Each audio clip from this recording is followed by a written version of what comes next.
이제부터 재단 창립 20주년 기념 2025년 제3차 경기 GPS를 시작하도록 하겠습니다. 안녕하십니까? 오늘 사회를 맡은 저는 경기도 여성가족재단 연구기획팀장 김미정입니다.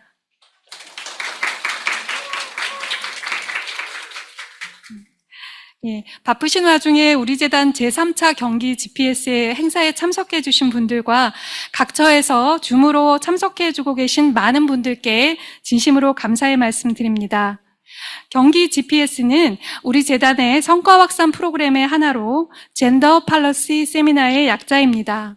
이름에서 아실 수 있듯이 젠더 정책의 올바른 길을 모색한다라는 의미로 성평등, 가족, 보육, 돌봄 등 다양한 주제로 전문가 발제와 토론이 이어지고 정책 제안이 이루어지는 그런 자리입니다. 특별히 오늘은 재단 창립 20주년을 기념하여 열린 GPS로 경기도 여성가족정책연구의 과거와 현재 그리고 미래라는 주제로 저희 지난 20년간의 연구 성과를 공유하고 앞으로의 연구 방향을 논의하는 자리입니다. 그럼 먼저 오늘 행사 식순과 안내사항을 말씀드리겠습니다.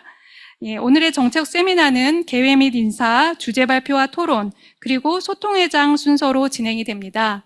개회 순서에서 내빈 소개와 인사 말씀 후에 재단 20주년 기념 비전 선포식 영상과 그리고 경기도 여성가족정책연구 20년의 발자취를 담은 슬라이드 쇼를 보시겠고요.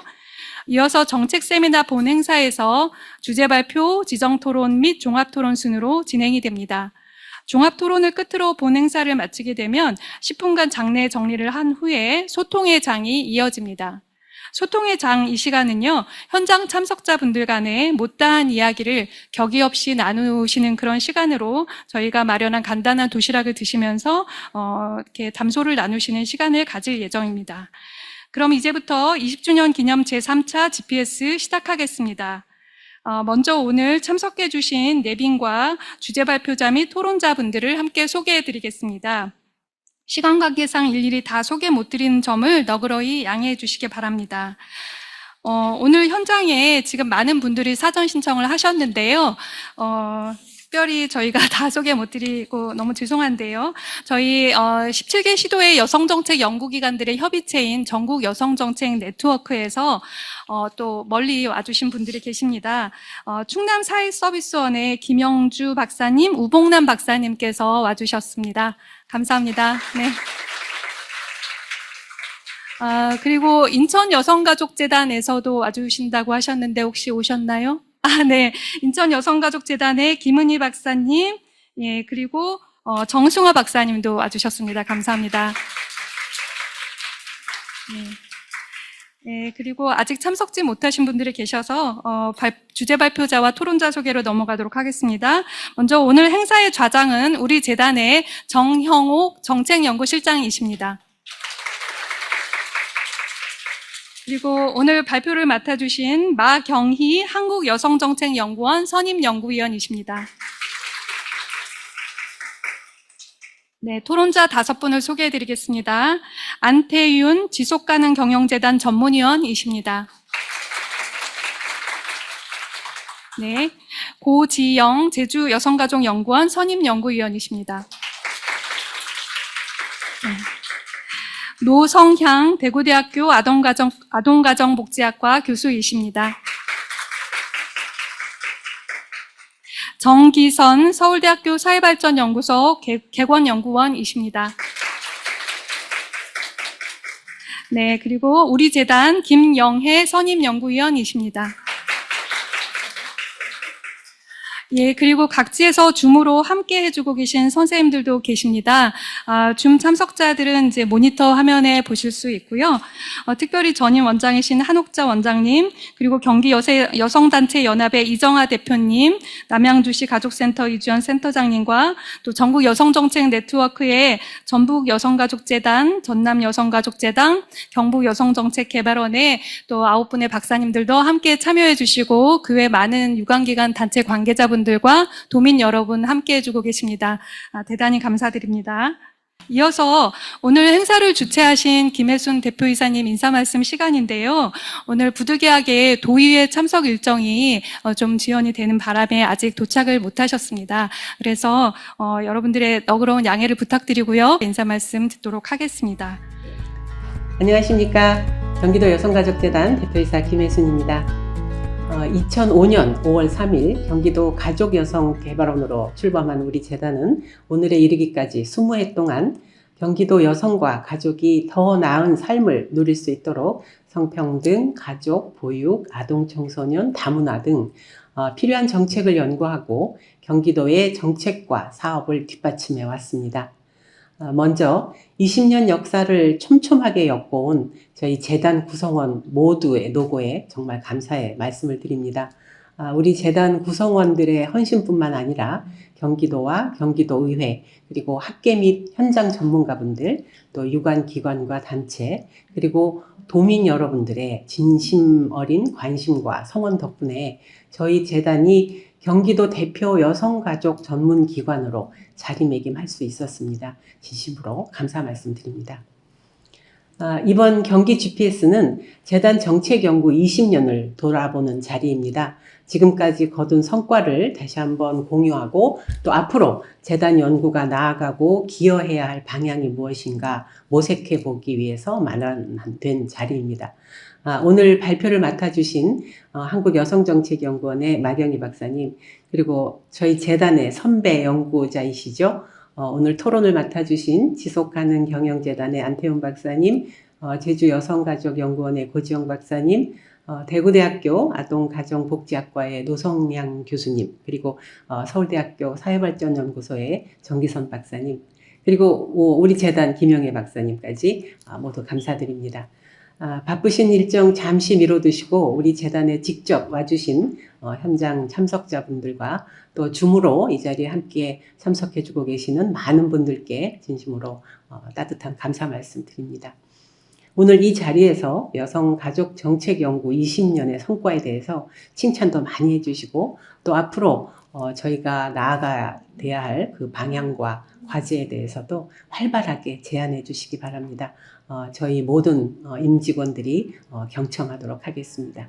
급변하는 사회와 현장의 요구에 부응하고 또 한 걸음 더 내다보면서 경기도 민 여러분 그리고 31개 시군민이 모두 고루 행복하고 성평등한 경기도가 될 수 있도록 저희 재단 임직원들이 모두 함께 노력하겠습니다.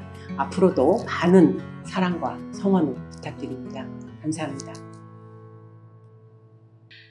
그럼 이제 본격적인 GPS 시작에 앞서서 재단 20주년을 기념하는 영상과 정책연구 20년의 발자취를 담은 슬라이드 쇼를 차례로 보시겠습니다. 함께 보시겠습니다.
네, 감사합니다. 그럼 본격적인 발표와 토론으로 들어가겠습니다.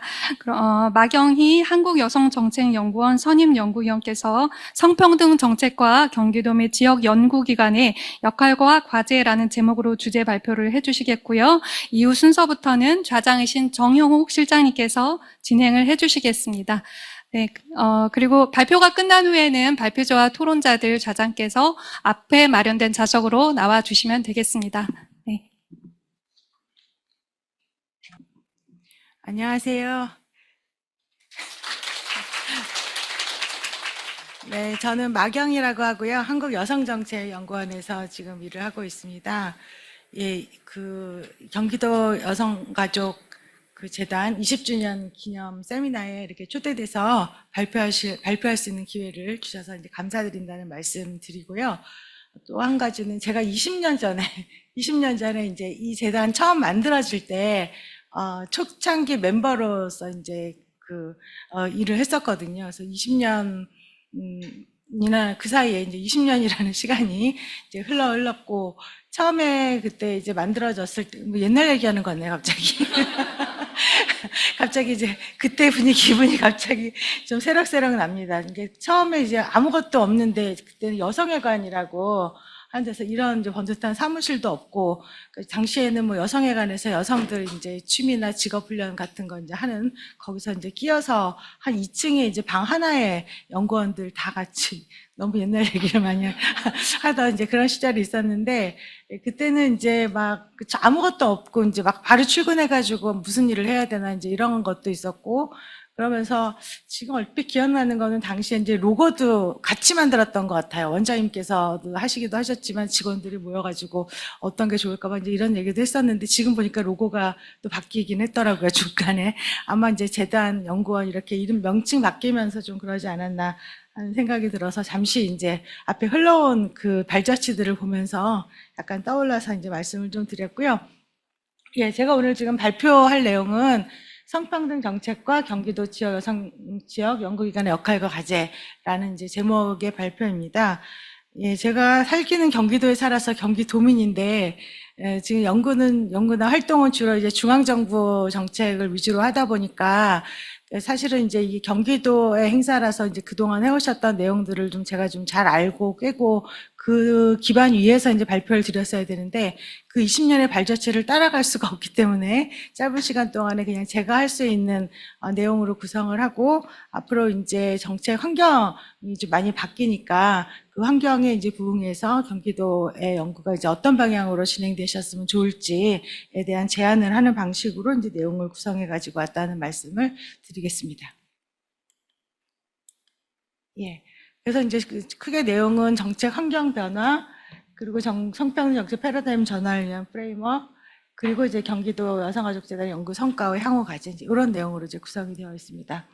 네, 여기서 이제 정책 환경 변화라고 하면은 저는 좀 거시적인 내용을 좀 말씀을 좀 드리고 싶긴 한데, 그래도 이제 아무래도 이제 일단 가장 먼저 떠오르는 거는 우리의 정책 환경은 성평등이나 여성이나 젠더 이슈에 굉장히 적대적이었던 정치적인 환경이 최근에 이제 급속하게 이제 변화된 부분을 아마 떠올리실 거라고 생각을 합니다. 이제 그런 부분은 이제 불과 이제 몇 개월 전에 비해서는 굉장히 우호적인 환경으로 이제 바뀐 것은 사실이긴 한데, 이전에 이제 우리가 한 멀리 보면 한 30년, 더 멀리 보면 40년까지도 갈 수 있는 여성 정책의 환경과는 굉장히 다른 상황에 우리가 직면해 있다라는 점에 대한 좀 인식이 좀 필요할 것 같아서 이 정책 환경 변화라고 하는 좀 거시적인 내용을 좀 담아보았습니다. 예. 이게 안 넘어가요. 예. 예.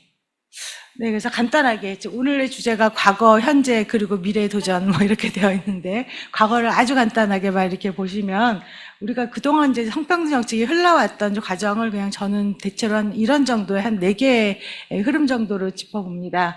80년대 후반까지 뭐 더 가면 그 이전까지도 거슬러 올라가지만, 뭐 성차별이나 불평등, 여성 문제 이제 이런 것이 이제 국가의 정책 이슈로 자리 잡게 된 게 80년대 후반 민주화 운동 이후라고 본다면, 그 당시를 도입기, 그리고 그게 이제 90년대 중반 여성발전 기본법 만들어지기 전까지 이제 그 시점이 있고, 이때만 하더라도 여성 사회참여 확대를 위한 법제도 기반이 만들어지던 이제 도입기죠. 근데 이제 그 다음에 확대기라고 되어 있는 90년대 후반과 2000년대 중후반, 이때가 이제 성평등 정책 전담기구, 대통령 직속 성평등 특별위원회, 여성특별위원회가 이제 만들어지던 이제 그런 시점을 하나의 이제 계기로 본다면, 이 시대에 굉장히 다양한 유형의 정책들이 이제 많이 만들어졌음을 볼 수가 있어요. 근데 이제 우리 성평등 정책의 역사 속에서 볼 때는 이제 가장 전성기라고 하는 이제 그런 시점이고, 지금 경기도 여성가족연구원이 재단이 만들어지던 시기도 이제 저 시기고, 경기도뿐만 아니라 또 다양한 지자체에서도 뭐 만들어지고, 또 지자체뿐만 아니라 중앙정부의 전담부서가 만들어지니까 지자체도 전담부서가 만들어지던 이제 그런 시기가 되는 것이죠. 그리고 이제 이 시기는 또 이제 그 진보 정부가 집권하던 시기이고, 이전에 쌓아왔던 여성 운동의 이슈들이 이제 정책화되는 이제 그런 시기라서 여러 가지 정황상 굉장히 우호적인 이제 그런 시기였다라는 거죠. 그래서 이 시기에 굉장히 많은 정책의 기틀이 만들어졌고요. 그 다음 시기가 이제 주류 흡수기라고 하는데 2000년대 후반에서 2010년대 중반. 그러니까 우연히 뭐 사회적인 분위기도 그렇기도 하지만 보수 정부가 지금 집권하던 시기로 넘어가죠. 이전의 정책들이 없어지는 건 아니지만 정책의 색깔이 이제 좀 약간 퇴색되는, 주류에 좀 흡수되는 이제 그런 시기로 저는 그냥 이해하고 있습니다.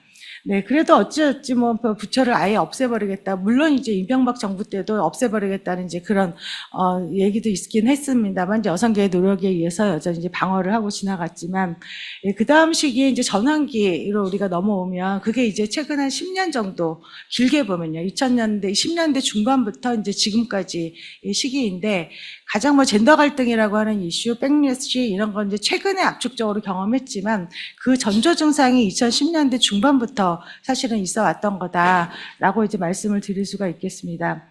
그래서 이제 가장 이제 그 상징적으로 떠오르는 게 이제 여성발전기본법을 양성평등 기본법으로 이제 전면 개정하고 하던 당시에 이게 성평등이냐 양성평등이냐 뭐 이런 개념을 가지고 이제 보수 기독교에서 반발이 있기도 하고, 또 그 맥락에서 또 경기도도 고초를 많이 겪으신 걸로 성평등 기본조례를 양성평등 기본조례를 되돌리라고 하는 이제 그런 시위들도 있고 그랬던 걸로 기억을 하는데요. 이제 그런 식의 뭐라고 그러죠? 갈등들, 이제 이런 것들이 표출되기 시작한 게 2010년대 중반이라고 하면, 이제 그 흐름이 점점 격화되어 와서 정점을 찍은 것이 이제 백래시, 여성가족부를 폐지하겠다, 여성과 구조적 성차별은 없다라는 것을 선언했던 그런 정치적인 세력들이 이제 정권을 잡게 되는 시기에서 가장 정점을 찍었다, 이제 이렇게 이제 볼 수가 있을 것 같습니다.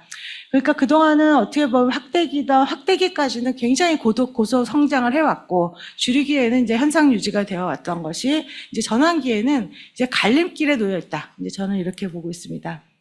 네, 근데 그러면 우리가 지금 전환기, 현재의 우리 정책 환경은 어떤가라는 거를 좀 진단해 볼 필요가 있을 것 같습니다.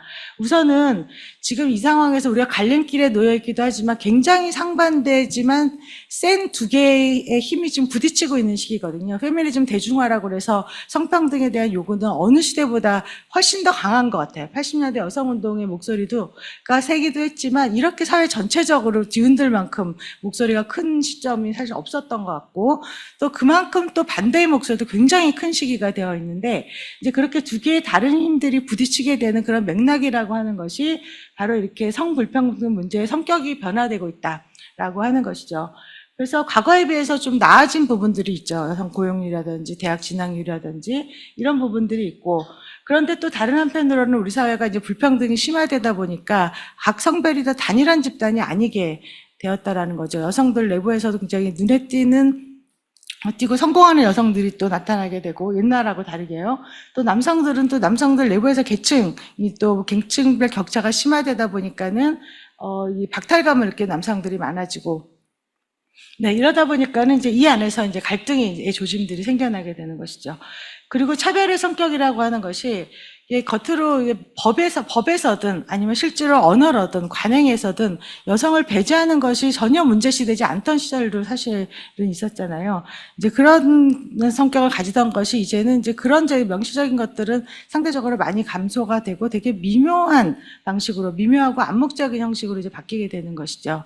예, 그러다 보니까 차별을 뭐 입증하기도 어렵고, 그러다 보니 차별이 어딨어? 우리 다 평등해졌는데, 이제 이런 이야기들이 굉장히 힘을 얻게 되는 이제 이런 상황인 것 같고, 그래서 이런 것들이 제가 이게 이제 이런 상황들은 이제 우리나라뿐만 아니라 전 세계적으로 이제 선진국가라고 하는 이제 국가들이 직면하고 있는 그런 환경으로 읽혀지고, 그래서 최근에 나오는 IMF나 뭐 OECD나 이제 이런 국제기구에서 나오는 페이퍼들 보면 이렇게 과거에 비해서 달라진 환경, 성불평등 문제가 지금 명시적이기보다는 좀 미묘해지는 암묵적인 방식으로 전환된 이런 환경이 성평등 정책 추진의 동력을 좀 약화시키고 있다. 이제 이런 이야기들도 나오고 있습니다. 예, 근데 그림이 좀 흐릿해서 잘 안 보이실 수가 있는데, 또 이런 맥락에서 보면 이제 그러다 보니까 거시적인 지표들을 가지고는 계속 성평등 수준을 관리를 하잖아요. 국가 비교도 하고.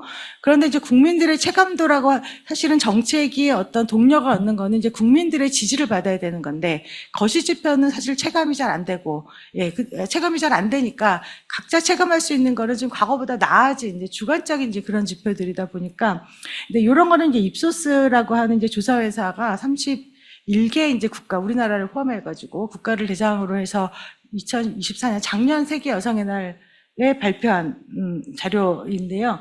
그러니까 이게 정확하게 우리가 성평등하다는 것이 아니라 여성에 대한 권리가 너무 보장이 지나쳐서 남성이 역차별 받고 있다라는 것에 대한 동의 정도를 이제 국가별로 비교를 한 거예요. 그래서 우리나라가 지금 아래에서 47%가 되어 있는 이쪽에 이제 보라색 쪽이 이제 그 질문에 긍정적으로 답하는 응답자들이 있는 건데, 우리가 아시다시피 거시 지표들은 우리나라가 거의 하위에 있다. 성별 임금차 굉장히 크고, 뭐 유리천장 지수 굉장히 이제 가장 OECD 국가 중에서 점수 가장 낮은 국가 이렇게 알고 있지만, 국민들이 생각할 때 적어도 절반은 이제 됐다, 고마해라, 뭐 이런 생각을 하고 있다라는 거죠. 절반이. 근데 이제 이게 국가 성평등 지수랑 같이 가지 않는 거예요. 그러니까 우리보다 아래쪽에 있는, 아래는 보면 스웨덴, 뭐 프랑스, 오스트리아, 호주 이런 국가들인데 거시지표상 우리보다 더 나은 국가들이거든요. 그런데 고만해라, 남성이 지금 차별받고 있다, 이런 인식은 우리보다 좀 낮은 이제 이런 거죠. 그러니까 이렇게 괴리가 생기다 보니까 대중적인 지지라고 하는 거가 더 받기가 좀 어려운 상황. 그리고 이제 성별 이제 이런 생각들이 저기 2019년도에 값도 있는데 2019년도에 이제 그런 인식을 가졌던 사람들보다 더 늘어나고 있다. 그리고 성별 격차도 커지고 있다. 이제 이렇게 볼 수가 있어요. 근데 이제 그런 인식의 성별 격차가 청년층 내에서 이제 크게 부상하고 있다라고 하는 거. 근데 이제 특히 이게 2018년 말 주류 정치권에서 이제 이 이슈에 주목을 갖고 있고, 이게 이제 인식 격차로 끝나면 모르는데 그것이 아니라 이제 정치권의 이제 지지율과 이제 연동이 된다라고 하는 것이 연결이 되니까, 사실은 별다른 근거도 없이 성평등 정책 때문에 지금 남성들이 빠져나가고 있다. 이게 너무나 이제 견고하게 연결이 되어버렸다라고 하는 거죠. 그러다 보니까는 이제 우리가 80년대부터 쭉 고도 성장을 해오면서 성평등 정책의 가치에 대해서 공감하고 있던 것들이 이제 균열을 이루어지고 있고, 앞서 서두에서 말씀드린 것처럼 이 성차별 불평등 구조를 부정하고 여성 가족부 폐지를 이제 공약했던 정치 세력이 집권하면서 이제 좀 굉장히 이제 우리가 어려운 상황에 이제 처해 왔었다라고 하는 것이죠. 예, 이제 근데 이전 정부의 이런 실책이나 문제도 문제지만 이제 그런 것들의 일부는 이제 회복이 되겠죠. 그러니까 뭐 여성가족부를 식물부서로 만들어 놨던 것을 이제 회복을 시키긴 할 텐데, 문제는 그것이 남긴 상흔이라는 거예요. 그래서 저는 이제 가장 문제가 된다고 하는 것이 성평등과 성평등 정책에 대한 왜곡된 이해가 전 국민한테 다 머릿속에 완전히 박혀버려서 프레임 지어져 버렸다라고 하는 것이 정말 큰 문제다라고 생각을 합니다. 근데 가장 큰 문제는 뭐냐면 성평등 정책은 제로섬 게임이다. 그러니까 여성에게 주는 것은 남성 걸 뺏는 것이고, 그동안 여성에게 많이 줬으니까 남성에게 줘야 한다. 이제 이런 인식인데, 이번 정부가 이제 그 프레임을 잘 깨고 나갈 수 있을지가 굉장히 앞으로 성평등 정책, 성평등을 통해서 우리 사회가 더 나은 사회로 발돋움할 수 있을지에 대한 하나의 이제 시험대가 될 수 된다라는 생각이 듭니다. 근데 문제는 이제 계속 이제 이런 방향으로 몰아가는 세력들이 부상하고 있다. 그래서 최근에 이제 청년 정치인으로 부상했던, 우리 모두 알고 있는 이제 그분이 이 성불평등 문제를 진단하는 것 자체를 이제 계속 너네가 갈등을 부추기고 있다. 내가 언제 갈라치기 했냐. 이제 이런 식으로 하는데 그쪽의 세력이 이제 계속 결집이 되고 가시화되는 이제 그런 상황이 굉장히 무서운 상황이다라고 하는 이제 그런 것이죠. 그래서 잘 넘겨야 된다. 그래서 상황이 굉장히 그 단기적으로는 정치적인 상황이 급변함으로 인해 가지고 이전보다 굉장히 그 적대적이었던 환경이 우호적인 상황으로 돌아서긴 했지만 우리가 놓여져 있는 이런 이제 거시적인 환경 자체는 그렇게 녹록하지 않다. 특히 왜곡된 성평등과 성평등 정책 개념을 바로잡는 것이 굉장히 큰 이슈인데 이제 우리가 바로잡아야 된다. 이런 말씀을 드리고 싶습니다. 그래서 이제 성평등 정책 패러다임이 전환돼야 되는 이제 프레임워크에 대해서 말씀을 드리겠습니다. 예, 그래서 이게 지금 우리가 겪고 있는 이런 문제가 강도의 문제가 있을 뿐 많은 국가들이 지금 경험을 하고 있어요. 독일도 그렇고 미국도 이제 특히 선거철에, 선거 국면에서는 이렇게 이제 극단적으로 아주 극우 세력들이 남성들을 이제 규합을 해가지고 이제 극우 선동을 하면서 기존의 반페미니즘으로 몰고 가는 이제 그런 흐름들이 굉장히 이제 형성이 되어 있는데 이제 그럴 때 정치적인 지도자가 어떤 관점을 가지고 어떻게 가져가느냐 굉장히 이제 사실은 중요하거든요. 예, 근데 이제 이리저리 흔들리는 이제 그런 상황들도 있긴 하지만 그런 상황들을 읽고 있다 보니까 이제 OECD 같은 이제 그런 국제기구들이 하는 역할이 굉장히 저는 중요하다고 생각을 합니다. 그런 상황들을 다 전제를 하고 앞으로 성평등 증진을 위해서는 좀 다차원적인 접근이 필요하다. 이제 이런 제안을 최근에, 근데 물론 OECD는 거의 15년, 2010년대 초반부터 젠더 이니셔티브를 하면서 OECD 국가들의 성평등 정책 증진을 위한 여러 가지 이제 활동들을 장려를 하고 있는데 최근에 이제 가져오는 논의들이 우리한테도 많이 시사점을 주는 것 같아요.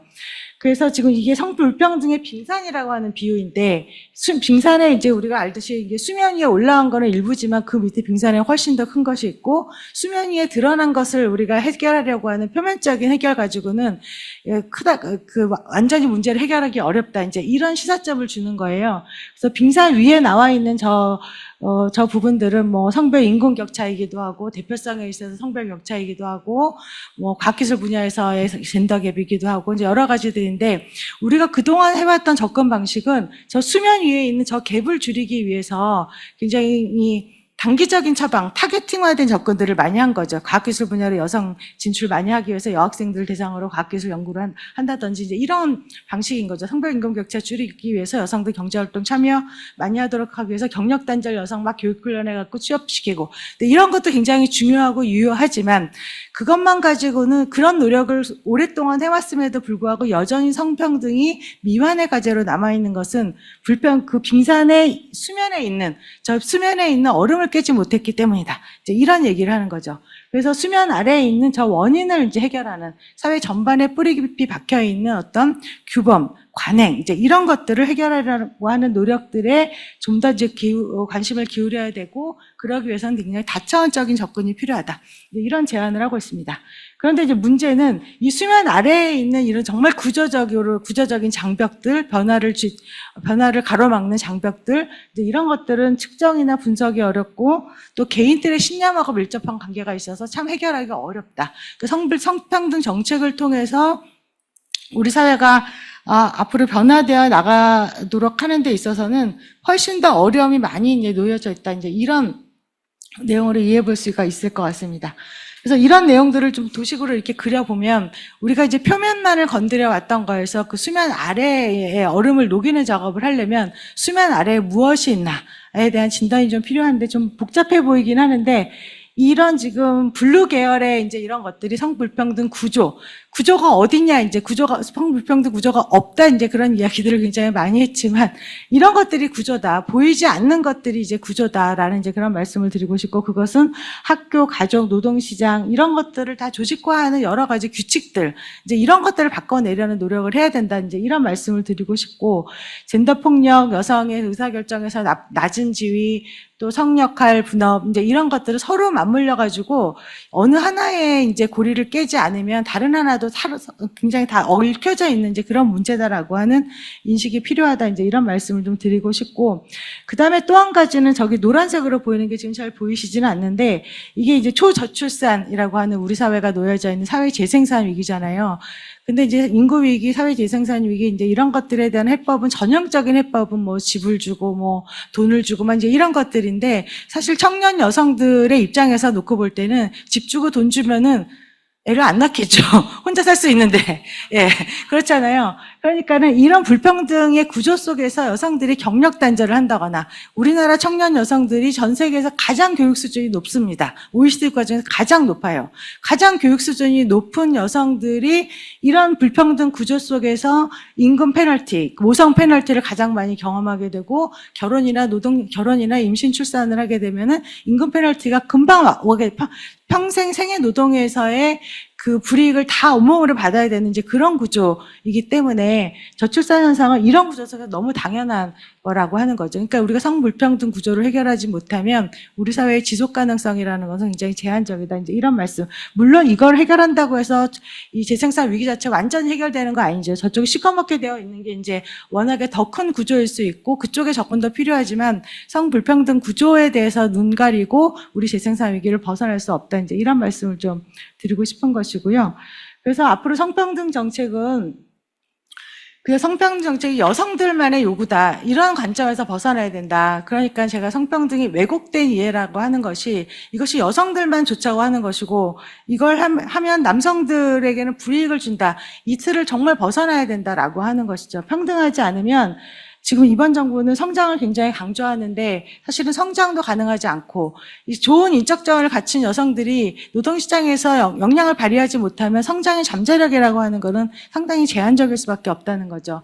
성장은 물론이고 우리 사회의 지속 가능성 자체도 이제 위협을 받게 되기 때문에 성장과 지속 가능성이 우리 사회의 굉장히 공동체에서 중요한 미래라고 할 때 성평등이라고 하는 것을 고려하지 않고는 완성될 수 없다. 그건 미완이다. 이제 이런 관점에서 접근이 필요하다라고 하는 것이고, 그래서 이제 앞에 그 성불평등의 빙산의 아래의 얼음을 깨기 위해서는 가장 중요한 것은 유급노동과 무급노동의 성별 불균형이다. 우리나라 굉장히 불균형한 사회이거든요. 여성들은 가사나 돌봄노동 너무 많이 하고 성별 극차 너무 심하고 노동시장에서의 참여는 굉장히 줄어들고 있지만 여전히 집안에서의 노동이나 사회 전체에서의 돌봄노동이 여성이 훨씬 더 많이 하게 되는 이제 그 구조 자체가 해체돼야 되는 것이고 또 영향력에서 평등이 이루어져야 되는 것이고 젠더 기반 폭력.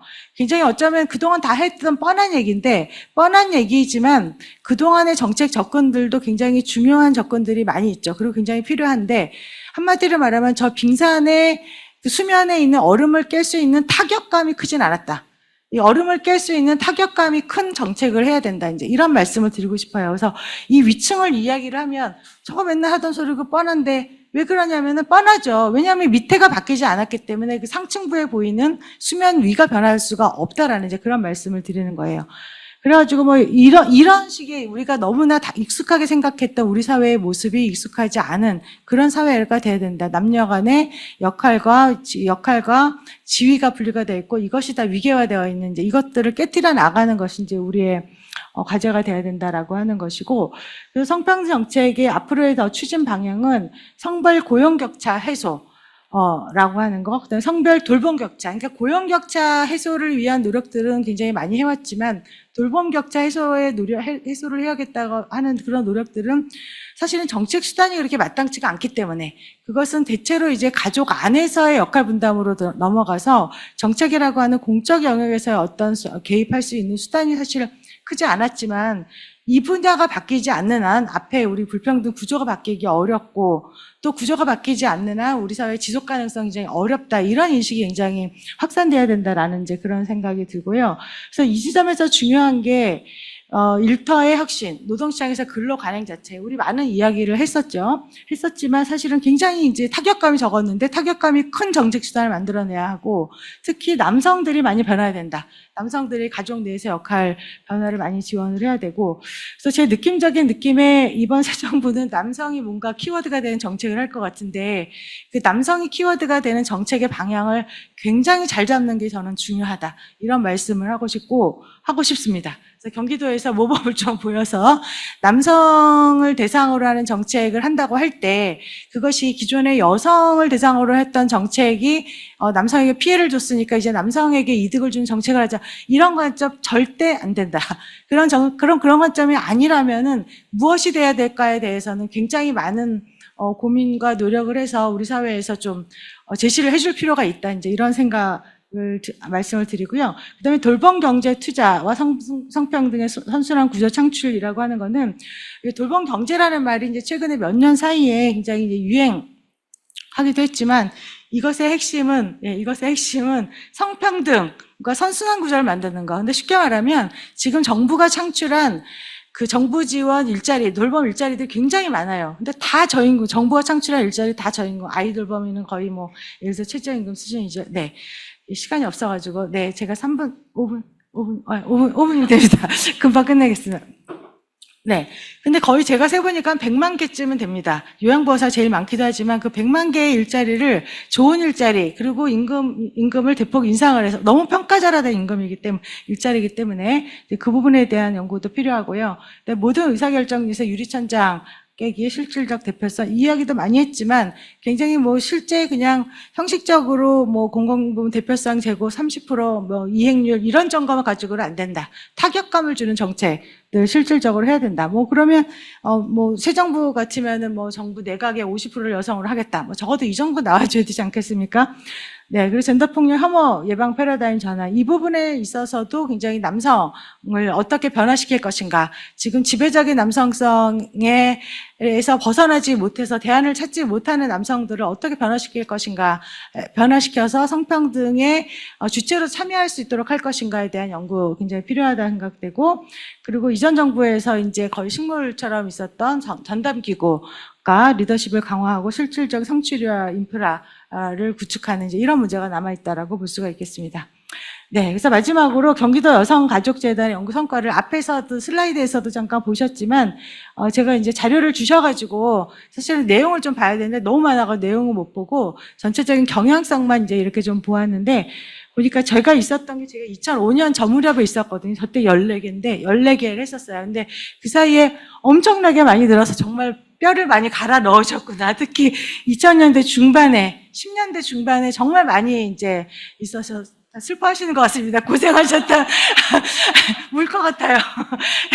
예, 굉장히 이제 일을 많이 하신 것 같다. 그래서 제가 이 사이에 뭐 직원이 많이 늘어나셨나 그랬더니 저희 있을 때보다도 크게 많이 늘어나시지는 않은 것 같은데 굉장히 이제 일을 많이 하신 것 같고, 그래서 그 위에는 조금 이제 내려가시는데 너무 어려움이 크셨던 거 아닌가라는 그걸 좀 간접적으로 읽을 수가 있었습니다.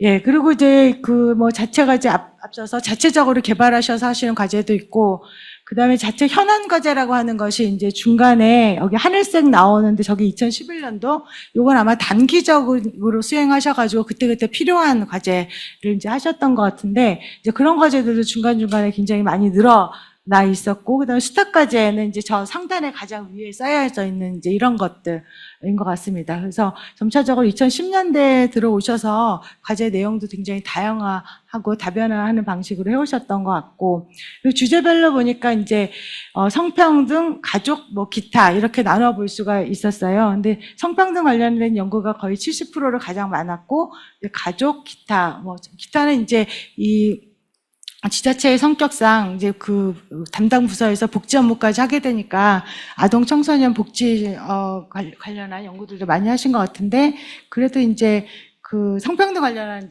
정책들이 이제 가장 많이 있었던 것 같고요. 네, 이것은 컬러가 너무 많아가지고 뭐가 뭔지 구분이 잘 안 되실 것 같긴 한데, 성평등 정책 연구 내에서에도 여성 취업이라든지 하단에 있는 저기 파란색, 진한 파란색이 이제 취업과 관련한 이제 그런 연구들인 것 같습니다. 네, 그리고 저 중간에 하늘색 저런 정도가 이제 그 성평등 추진 체계라든지 이제 성평등의 기초적인 연구 이제 이런 것들이 좀 되어 왔던 것 같고, 가족 정책 관련한 연구들도 이제 이렇게 다양한 주제로 이루어졌던 것 같습니다. 그래서 지금 앞서 제가 변화된 환경에 대해서 말씀을 드렸는데, 그런 변화된 환경을 반영한 최근의 연구들이 이제 굉장히 다양하게 좀 있었는데요. 제가 다 보지는 못해서 몇 것만 말씀을 이제 소개를 드렸고, 그 다음에 향후 연구 방향을 이제 간단하게 제안하면서 제가 마무리하도록 할 텐데, 뭐 성별 앞에 다른 연구들도 굉장히 중요하지만 앞으로는 정말 그 빙산의 그 얼음을 깨는 타격감을 주는 이제 그런 정책들이 나오려면 성별 돌봄 격차, 그 돌봄 격차가 얼마나, 그러니까 우리는 고용 격차가 얼마이다. 이런 통계들은 있잖아요. 예, 그런데 돌봄 격차가 어느 수준이다. 이것은 한마디로 말하기가 굉장히 어려운 것 같습니다. 그러니까 뭔가 문제가 가시화돼야지 거기에 대한 정책적인 접근도 가기 때문에 그런 것들을 좀 가시화할 수 있는 그런 연구들이 좀 많이 진행되셨으면 좋겠다는 생각이 들고, 그리고 또 돌봄 경제에 대한 투자, 돌봄 경제, 돌봄 부분에 대한 재정적인 투자라고 하는 것은 낭비가 아니라 성평등을 위한 투자이기도 하고 또 그것 자체가 경제 성장에 기여할 수 있다. 이제 이런 관점에서 설득력 있는 연구가 좀 나와주시면 좋겠다. 그리고 의사결정에서의 대표성 연구는 이제 꾸준히 가야 하고, 젠더 폭력이나 혐오, 이 이슈도 이제 계속 이제 증가하고 있기 때문에 이 부분에 대해서도 좀 많은 관심을 가져주시면 좋겠다라는 말씀을 드리면서 마무리하도록 하겠습니다. 감사합니다.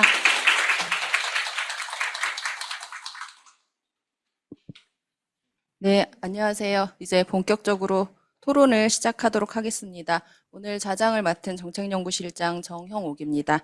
네. 저희 이제 여기도 있지만 이번 토론회는 저희 재단에서 20주년간 수행해온 연구사업을 중심으로 경기도 여성가족정책 연구의 과거와 현재 그리고 미래의 도전이라는 주제로 기획이 됐습니다. 발표를 지금 해주신 마경희 박사님을 비롯해서 오늘 이 토론자로 참석해주신 5분 모두 관련 분야의 전문가이십니다. 그리고 또 하나의 공통점이 있습니다. 지난 20년 중에 어느 한 시절을 저희 재단에서 같이 연구했던 동료라는 공통점이 있습니다. 바쁘신 중에도 굉장히 바쁘신 분들인데 20주년 행사에 발표와 토론을 제가 요청을 드렸을 때 기꺼이 다 수락해 주시고 오늘 함께 해주셔서 다시 한번 감사드립니다. 지금 마경희 박사님께서 우리 사회 성평등 정책의 환경 변화 그리고 경기도 지역의 연구기관의 역할과 과제에 대해서 발표를 해주셨는데요. 이제 지정 토론자분들의 발표를 듣도록 하겠습니다. 사실 토론이라기보다는 영역별 발표에 가까운 그 내용을 저희가 좀 요청을 드렸습니다. 각 토론자분들께 10분 정도의 그 발표 시간을 저희가 드리도록 하겠습니다. 지금 약간 지연이 돼서 좀 빠르게 진행을 하고자 합니다. 우선 경기도 성평등 정책을 중심으로 경기도의 연구 방향과 과제에 대해서 안태윤 현 지속가능 경영재단 전문위원님께 토론을 요청드리겠습니다. 네. 네, 앉아서 인사드리겠습니다. 안태윤입니다. 반갑습니다. 네.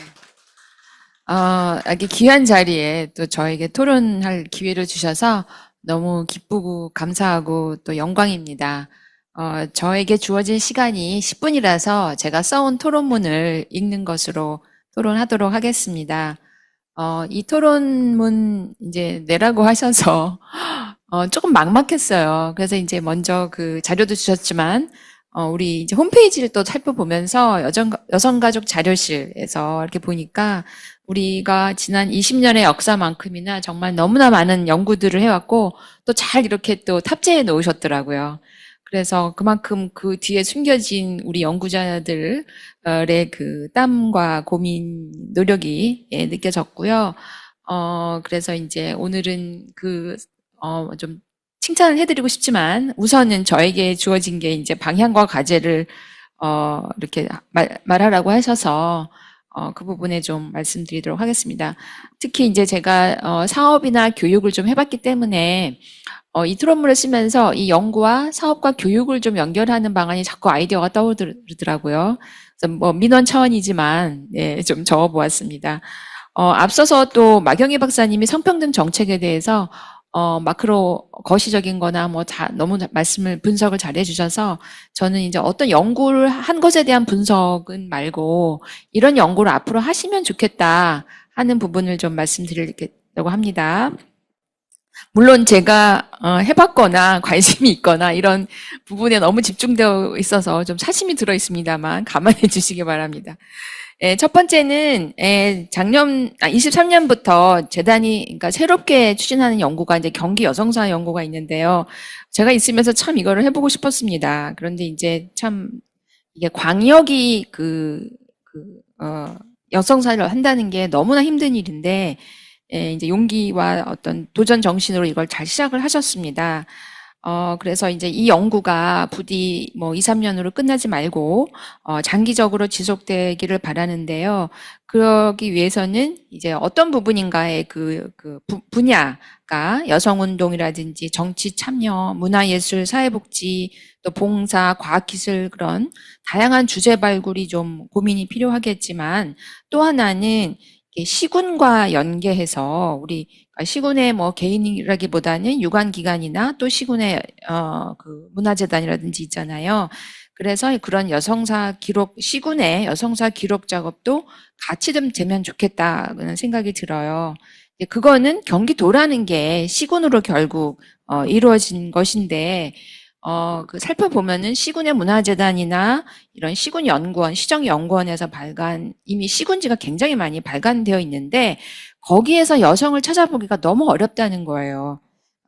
그래서 이 통사적으로 연구를 하시되, 또 추가적으로 또 경기도 여성 인물도 발굴하시고, 그리고 또 생애구술사를 기록하는 작업도 또 함께 이루어지면 좋겠습니다.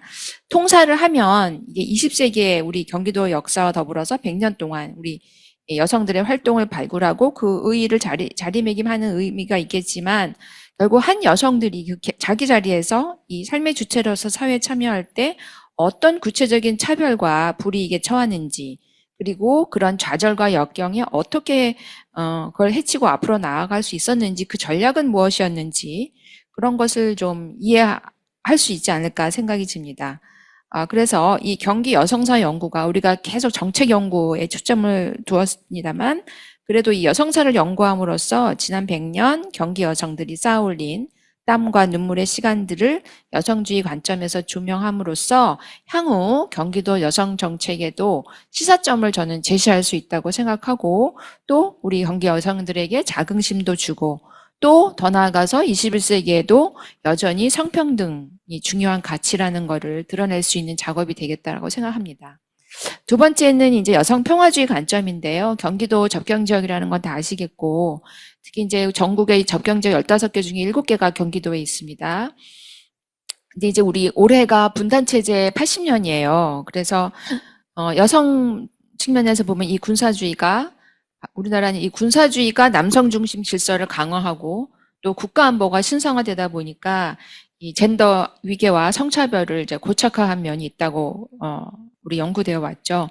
이러한 현실에서 기존 연구의 초점은 접경 지역을 어떻게 관광자원할까, 또는 뭐 생태를 강조하는 것도 그렇지만 결국에는 이게 좀 관광하고만 연결이 되어서 다른 기관에서 연구입니다.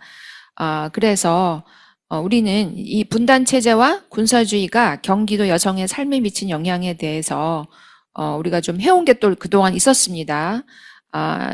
그런데 이제 여기에 더해서 저는 우리 이제 사업으로서, 교육이나 사업으로서 경기도 여성의 평화 교육에 대한 앞으로 이게 이제 연결이 되었으면 좋겠다라고 생각합니다. 과거에 경기연구원의 연구를 보니까 이 북한에 대한 관심이라든지 통일에 대한 의지라든지 이런 데 있어서 성별차가 굉장히 크게 나타나고 있었어요. 여성들이 많이 부족한 게 있었어요. 그래서 이 성인지 관점에서 도민 대상 평화 통일 인식 조사도 필요할 것 같고, 그리고 그 결과에 따라서 우리 평화 콘텐츠 개발, 성인지 관점에서 평화 콘텐츠도 개발하고, 그다음에 교육 프로그램이 운영되었으면 좋겠다. 이게 2000년 1년에서 7년 그 사이에는 경기도에서 지속적으로 해왔던 사업이거든요.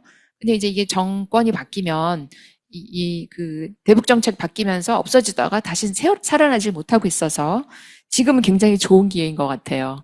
그래서 우리 쭉쭉 이 분야에서 우리가 좀 선구적으로 좀 도전적으로 이런 걸 좀 해볼 수 있지 않을까 생각이 듭니다.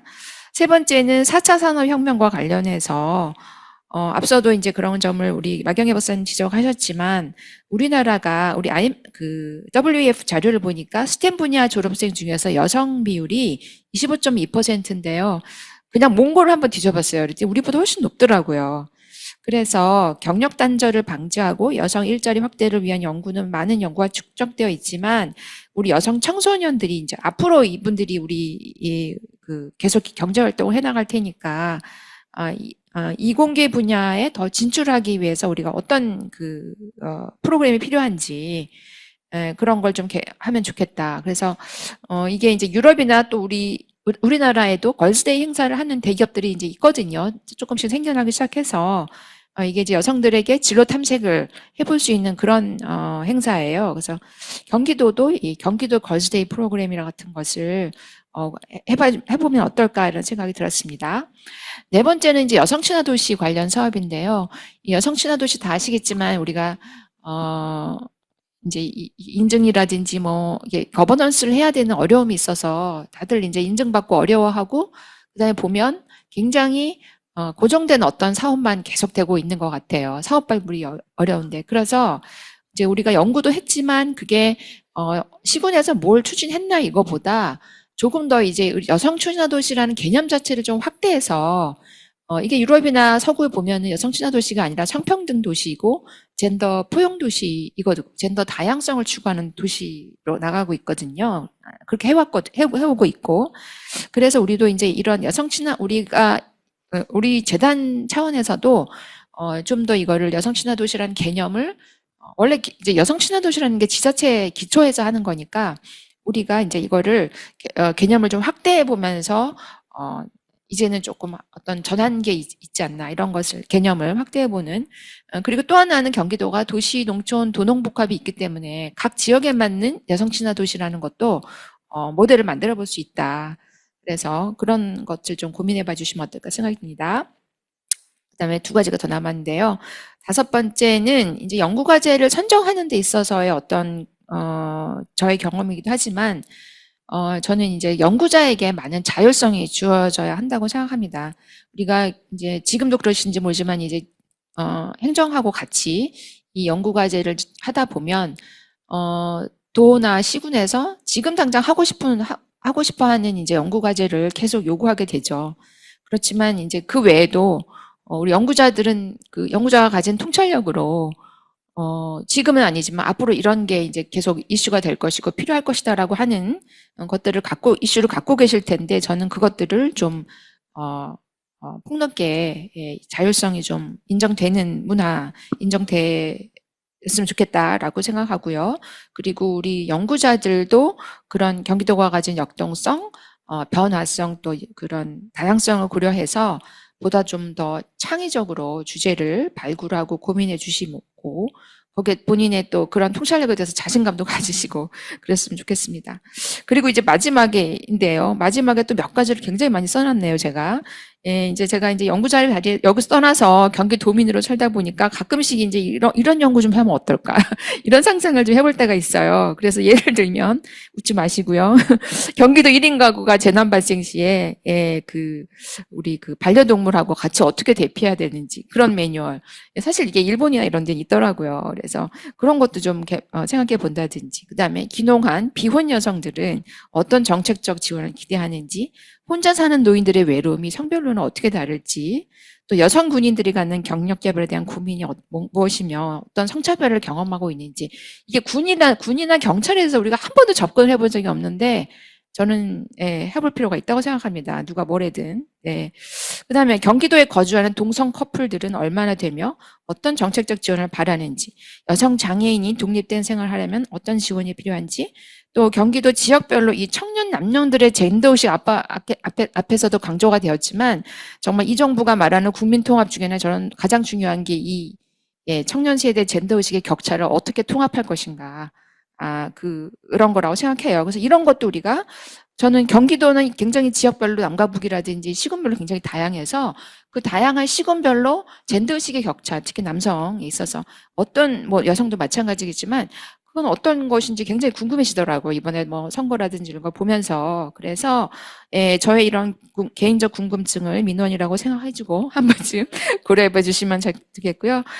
어쨌든 앞으로 20년, 200년 더 우리 재단이 발전하고 또 여러분들은 그동안 굉장히 수고와 노고가 많으셨다는 말씀 드리면서 마무리하겠습니다. 감사합니다. 네, 토론 감사드립니다. 안 박사님이 성평등 정책에 대해서 지역의 여성사 연구, 그리고 또 접경 지역이라는 경기도의 어떤 특성, 그리고 또 미래 기술 변화도 반영해야 되고, 여성 친화 도시와 같은 현실적인 이슈에 또 같이 우리가 좀 개입할 수 있는 굉장히 사심이 많은 그 제안이라고 하셨는데 안 박사님 사심이 굉장히 거시적이면서도 미시적이고 거대하다는 거를 토론을 들으면서 좀 확인을 할 수 있었습니다. 다음은 저희가 이제 가족 정책을 중심으로 해서 경기도 연구 방향과 과제에 대해서 고지영 제주 여성가족연구원의 선임 연구위원님께 토론을 요청드리겠습니다. 네, 안녕하십니까. 소개받은 고지영입니다. 오늘 아침 7시 45분에 집에서 떠나가지고 오늘 밤 8시 20분 비행기로 갑니다. 너무나 반갑고요. 저는 2009년부터 13년까지 있었습니다. 그러니까 있었을 때 북한 이탈 여성 또 저출산 기본계획 31개 시군의 출산환경 지수. 그래서 제가 이제 가족이 배당된 것 같은데 제주도 내려가서는 전부 다 이 성평등 쪽 하고 있습니다. 직업, 또 고용, 최근에는 농업, 그래서 직업 훈련 프로그램도 개발하고 지금도 여성 그 세일센터 어떻게 발전시킬 것인가 그런 연구하고 있는데 어쨌든 어떤 가족 정책의 기본적인 어떤 알고 있기 때문에 그 선에서 또 평소에 아까 마경희 박사님 통계 이렇게 저도 사실 이제 분석을 좀 했는데 여기다 안 넣었는데 그냥 포기했는데 가족 분야가 사실 이제 제일 적은 분야라고 생각이 듭니다. 좀 진지하게 생각을 해야 되는데 이제 가장 어려운 분야가 가족 정책이 의외로 아닌가 저는 이렇게 생각을 하는데 우리 삶에서는 사실 굉장히 중요한 인스티튜션인데 그런 생각을 좀 하면서 구체적인 거는 못 쓰고 큰 틀에서만 좀 생각을 해봤습니다. 그래서 초대해 주셔서 너무 감사드리고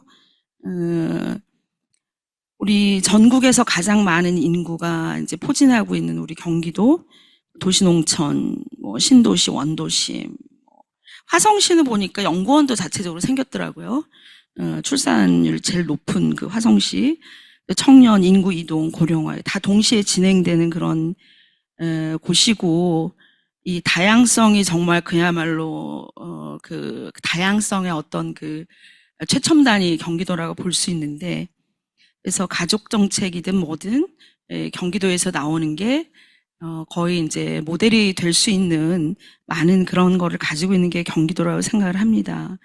목록을 보니까 저는 이제 가정이라는 어떤 이제 가족이라는 키워드를 가지고 이렇게 분류를 좀 해보려고 이렇게 이제 해봤더니 크게 어떤 맨 처음에는 우리가 아무래도 이제 성폭력 그 기반에서 이제 성평등에서 출발을 했기 때문에 가폭 맨 처음에 연구한 이제 주제들이 이제 가폭 이 연구를 이제 했고 그다음에 바로 이제 취약가정, 미혼모, 한부모 이런 것들 시작을 해서 그다음에 이제 저출산 2005년부터 이제 우리가 국가 정책을 했기 때문에 바로 저출산 문제 그다음에 그러면서 이제 가족 친화 사회 환경 그리고 건강 가정 또 부모 이렇게 가족 정책 연구가 진행이 된 것 같습니다. 물론 보육이라든가 이런 거 다 빼고 다문화 빼고 그래서 그렇게 볼 때 가족 복지에서 출발을 해서 가족 정책에 있어서 우리가 어떤 민주적이고 성평등한 이제 사회 환경을 만드는 게 중요하다.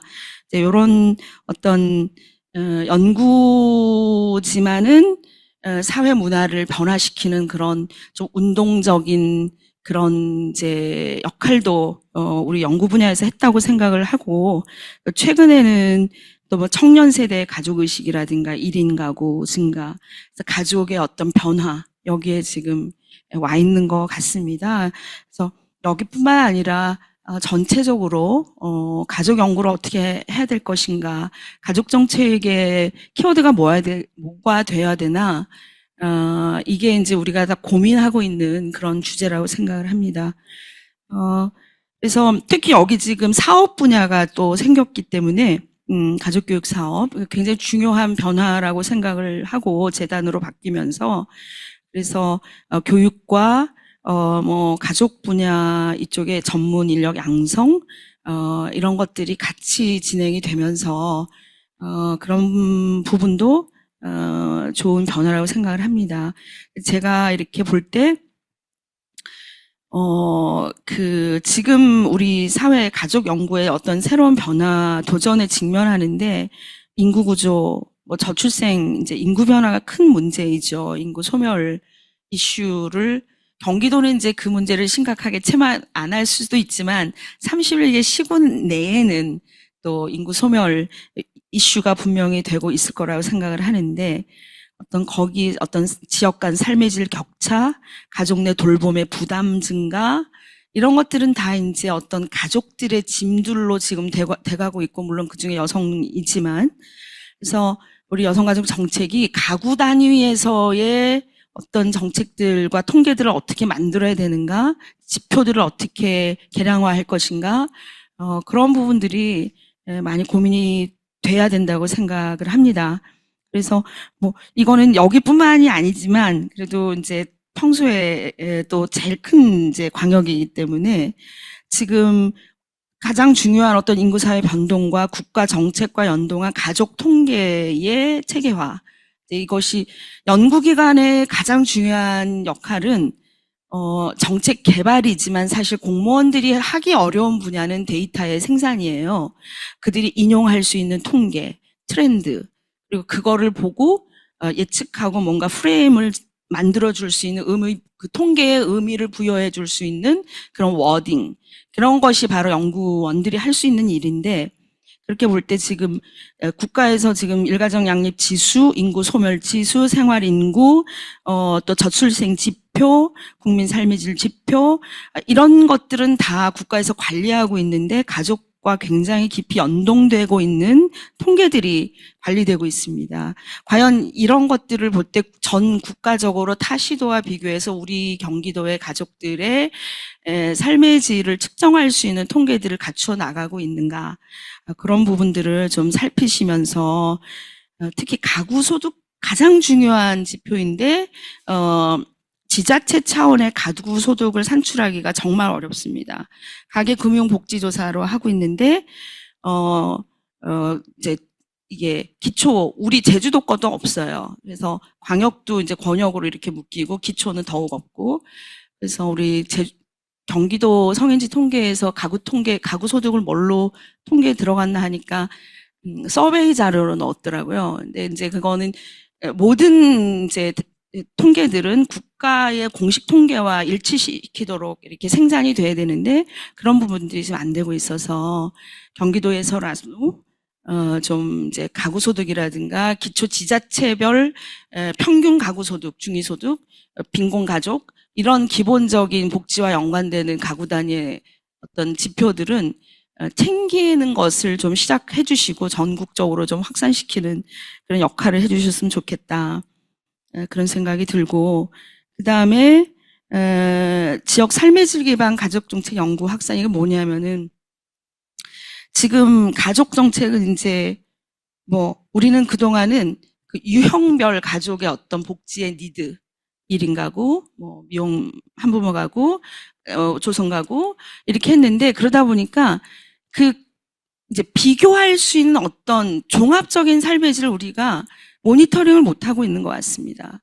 그래서 어떤 양질의 일자리, 돌봄의 접근성, 가족 단위 여가 문화, 주거, 주택, 교육, 커뮤니티 공동체, 양육, 이거는 이제 굉장히 여러 삶의 질과 연결되는 부분인데 좀 종합적으로 접근할 수 있는 그런 이제 관점과 어떤 예를 들어서 뭐 남양주시와 이천을 교육과 뭐 거기에 어떤 주거와 일자리는 이렇기 때문에 거기에 있는 어떤 가구는 이런 문제점에 봉착해 있다가 이제 그려질 수 있어야 되는데, 우리가 그런 가구 단위의 상상력을 이제 많이 키워오지 못한 것 같아요.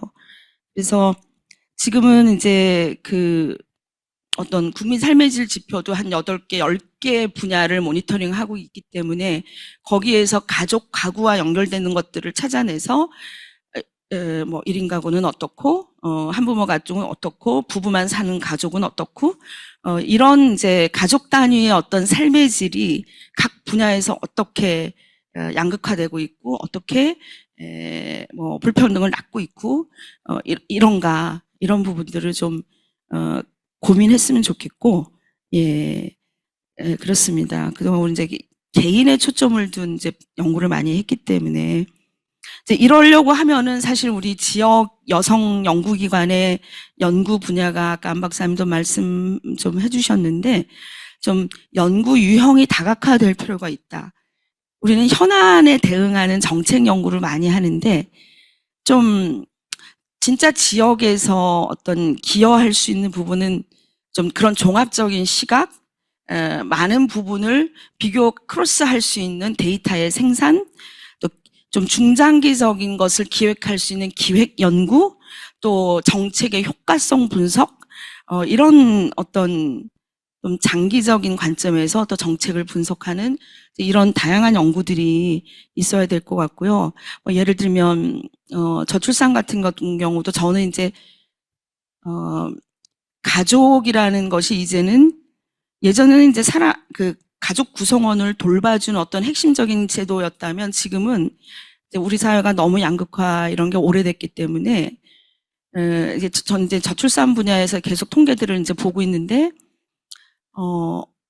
뭐 성별, 연령별, 또 계층별, 합계 출산율의 어떻게 변화하고 있고 이런 걸 봤을 때 가장 지금 뭔가 지표가 안 좋은 이제 사람이 저소득 저학력 남성이에요. 그들은 결혼 안 하고 아예 안 낳아요. 가치관도 안 좋아요. 못한다고 생각하는 거죠. 미래에 대한 이게 없어서. 그리고 또 여성 분야, 여성은 고학력 취업 여성이 안 해요, 이거를. 그래서, 그걸 가지고 경제학자들이 그러면은 뭐 저출산 수당의 효과성 분석을 하는데 저출산 지자체에서 이제 수당을 지급하고 이게 아이를 낳으면 주는 그런 것들이 어디서 제일 효과성을 그러면 갖고 있나 분석을 해보면 중상층 가족에서 가장 효과성이 있다라는 거예요. 수당을 지급하는 게. 그런 거는 가구 단위의 어떤 분석이 있어야 가능한 거거든요. 그런 것들. 그래서 좀 어떤 이제 통계를 잘 갖추고 가구 단위에 그리고 어떤 종합적인 삶의 질, 또 이런 또 기획 연구, 또 분석, 효과성 분석 이런 거를 좀 가족의 기능과 역할의 변화에 맞추어서 어떤 가족 구성원들이 힘들어하고 어떤 가족 유형들이 과연 우리 사회의 가족이 경기도의 가족이 어떤 계층을 어떤 양극화를 재생산해내는 역할을 하고 있는가 아닌가 뭐 그런 것들에 대해서 좀 관심을 갖고 연구가 좀 필요하지 않나 저의 개인적인 관심입니다만은 생각을 해봤습니다. 이상입니다. 네, 토론 감사드립니다. 구 박사님, 이제 연구기관으로서 저희가 기초 자료, 가족 통계 구축의 필요성, 그리고 장기적인 관점에서의 가족정책 연구의 필요성에 대해서 얘기해 주셨습니다. 원래 이제 연구자들이 제일 잘하는 게 발표 토론이잖아요. 그러다 보니까 저희가 지금 다른 토론회처럼 시간이 조금씩 지연되고 있습니다. 그래서 약간만 빠르게 토론 부탁드리도록 하겠습니다. 다음은 아동 청소년 정책을 중심으로 해서 향후의 연구 방향과 과제에 대해서 노성양 대구대학교 아동가정복지학과 교수님께서 토론해 주시겠습니다. 네, 안녕하세요. 제가 먼저 20주년 축하드린다는 말씀 드리고 되게 외람되지만 이 토론을 맡게 된 과정을 조금 말씀을 드려야 될 것 같아요. 처음에 한 3월 어느 날이었는데 전화를 주셔서 20주년을 한다. 근데 그 연구 리스트를 주시면서 엑셀 파일로 한 30페이지 된 것 같아요. 그 제목만 있었고요. 아동 청소년 정책을 위해서 연구의 방향과 과제에 대해서 그냥 편하게 하시면 된다. 근데 리스트를 딱 받았는데 그 한 800개가 넘는 연구 제목이 있었고요. 그 연구 제목을 정말 직관적으로 그 안에서 제목을 보고 아동 청소년 연구의 리스트를 뽑아내고요. 근데 그렇게 리스트만 뽑아내서는 분석을 할 수가 없다 보니까 그러니까 내용을 구체적으로 살피기보다 그 앞에 있는 선생님들은 되게 심도 있게 이제 재원을 해주셨는데 저는 정말 직관적으로 그러니까 양적 분석을 통해서 직관적으로 재원을 했다라는 말씀을 먼저 드려야 될 것 같아요. 그래서 이제 갖고 계신 자료집을 보시면 다들 관심이 있으신 분들은 아시겠지만 그 경기도 가족여성재단에서 수행하는 연구는 크게 자체 과제와 수탁 과제 그리고 이슈 분석 등으로 나뉘어져요. 그리고 이제 제가 이제 분석을 하면서 보니까 지난 20년간 수행한 아동 청소년 관련 연구 과제가 정책 보고서와 이슈 분석으로 크게 나누어질 수 있고, 왜냐하면 자체 과제나 수탁 과제는 보고서 형식으로 이제 되게 두껍게 나오고요. 그렇지 않고 이슈 분석과 정책 제안서나 정책 모니터링, 통계 인사이트는 되게 얇게 이렇게 나오는 그런 형식이어서 이렇게 이제 분류를 했고요. 2005년부터 2024년까지 아동 청소년 관련 연구를 보니 정책 보고서가 298개고요. 이슈 분석이 169개로 총 476개나 되었어요. 그래서 그림에 보시면 아시겠지만 아까 이제 마 박사님도 얘기하셨는데 가장 연구가 많았던 해가 2018년이고요. 그 다음에 2012년에도 연구가 굉장히 많이 있었다라고 하는 것을 일단 직관적으로 볼 수 있고, 그럼에도 불구하고 어쨌든 연구의 경향을 분석하기 위해서는 분석을 하기 위한 틀이 필요했어요. 틀을 주신 게 아니라 제 마음대로 했거든요. 그러다 보니까 이게 맞는 건지 뭔지는 모르지만 제가 이제 어떤 자료를 근거해서 했나 하면 일단 이 경기도 가족 여성 연구원, 지금은 경기도 가족 여성 재단인데 홈페이지에 들어가서 미션과 비전, 그다음에 전략 과제를 살펴보았고요. 그다음에 아동 정책이다 보니까 아동 정책 기본 계획을 보고 그다음에 청소년 정책 기본 계획의 정책 과제가 이제 섹션별로 나눠져 있어서 그런 과제를 참고했습니다. 참고하고 그다음에 이제 보내주셨던 경기도 가족 여성 재단에서 발간한 보고서를 쭉 훑어봤어요. 훑어봐서 어떻게 이거를 분류를 해야 될까 굉장히 많이 고민을 하다가 크게는 3가지로 분류를 했는데요. 첫 번째는 발달 및 시민 역량 지원이고요. 두 번째는 건강 안전에 관련된 거고, 세 번째는 정책 인프라 구축에 대한 건데, 정책 인프라 구축에 대한 연구가 너무 많다 보니까 이것을 그 안에서 영유아냐, 아동이냐, 청소년이냐로 분류를 할 수밖에 없었습니다. 그렇게 해서 표에 이렇게 제시한 대로 일단 표를 만들어 놓고, 그다음부터 이제 하나하나씩 숫자를 제가 이렇게 세어가서 보다 보니 일단 첫 번째는 연구 주제별 분석을 해보니까 이렇게 본의 아니게 그동안 연구가 꽤 많이 되었던 분야도 있고 그 다음 연구가 조금 미진했던 분야도 있다라고 하는 것을 이제 볼 수 있었습니다. 그래서 가장 많이 진행된 연구 주제를 보면 영유아 정책이나 인프라에 대한 연구가 가장 많았습니다.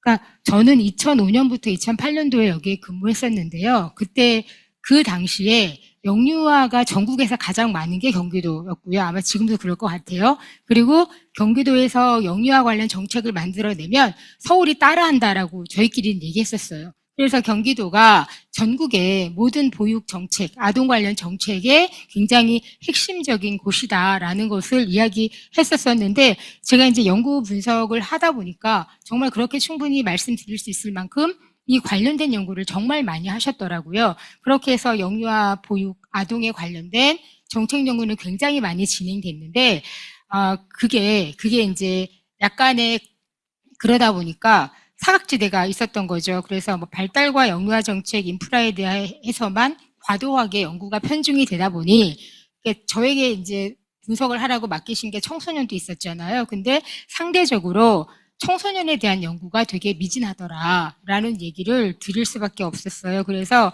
청년 정책 인프라 연구가 구조적인 공백이 있더라라고 해서 전체 연구에 27건, 정책 보고서 19건, 이슈 자료는 8건밖에 되지 않아서 만 18세 이상의 취약 청소년을 위한 정책적 관심과 연구 지원이 되게 부족하더라라는 얘기를 드리고, 그러면서 이제 드릴 수 있는 제언은 탈가정, 진로, 직업 이행, 관계 단절 등의 주제를 중심으로 청소년을 대상으로 해서 추후에 연구가 조금 진행되면 어떨까라는 생각이 들었고요. 그 다음에 이제 두 번째 분류는 연도별 흐름에 관한 과제인데 이건 사실은 이미 이전에 마 박사님도 하셨고 그 첫 번째 그림에서도 보셨기 때문에 2018년과 2012년에 연구가 가장 많았었고 주제별 분류를 보시면 아마 충분히 이해가 되실 것 같고요.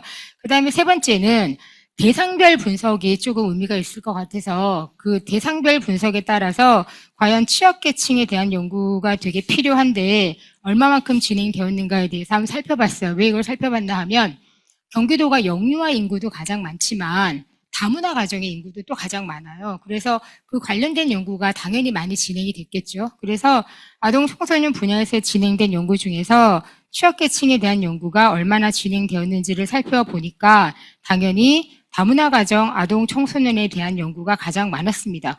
외국인 노동자가 많은 경기도의 특성을 반영을 해서 중도입국 가정 자녀에 대한 연구와 이주 배경 청소년에 대한 연구가 수행이 되었었는데 상대적으로 이제 연구가 진행되지 않은 꼭지가 이제 나타났는데요. 첫 번째가 장애 아동 청소년에 대한 연구가 상대적으로 부족했다라는 얘기를 들을 수 있습니다. 그래서 제언을 드릴 수 있는 건 장애 아동 청소년들에 대한 연구 기반이 매우 취약하다 보니 여기가 장애와 관련된 연구소는 아니지만 그래도 어쨌든 간에 경기도민 안에 장애 인구가 충분히 굉장히 많이 있을 것 같아요. 그래서 그들에 대한 연구도 조금 보완하는 것이 필요하지 않을까라는 생각이 들었고요. 그 다음에 이제 두 번째는 학교 밖 청소년 시설 아동에 대한 지속적 관심이 필요하다라고 얘기를 드렸는데요. 아까 마 박사님이 얘기했었는데 저희가 처음에 자리했었던 곳이 여성회관이라는 곳에 이제 있었는데 그 1층이 시설 밖 아이들을 위한 어떤 시설이 있었던 기억이 나요. 그래서 이제 그때 벌써 20년 전에 시설 밖 아동들이 경기도에 존재했었는데 이 시설 밖 아이들 청소년에 대한 연구가 그렇게 생각보다 많지가 않더라고요. 그래서 그 학교 밖 청소년 및 시설 아동, 이 시설 아동은 또 이제 다른 유의 이제 시설 아동인데요. 그래서 제언을 드리면 탈시설, 탈학교 환경 속에 있는 청소년들의 권리 기반 접근이 필요하기 때문에 이들을 다루는 연구가 있었으면 좋겠다라고 이제 제언을 드릴 수 있고요. 그래서 이제 종합적으로 말씀을 드리면 경기도 가족여성재단의 연구 중에서 아동 청소년 정책 발전을 위한 정책 연구를 살펴보니까 성평등한 양육 문화 조성이나 돌봄 생태계 구축이라는 연구재단의 비전에 적절한 연구들이 이미 많이 진행되어 왔더라. 근데 다만 아동 청소년 권리 보장이라는 비전이 있는데 이러한 비전을 충족하기 위해서 말씀드린 것처럼 연령의 사각지대가 보완되고 취약계층이 좀 더 이제 확대가 되어서 연구가 되어야 되고 청소년을 위한 연구가 조금 더 앞으로 진행이 되면 기관의 비전에 적절한 연구가 진행되지 않을까 생각이 듭니다. 네, 이상입니다. 네, 토론 감사드립니다.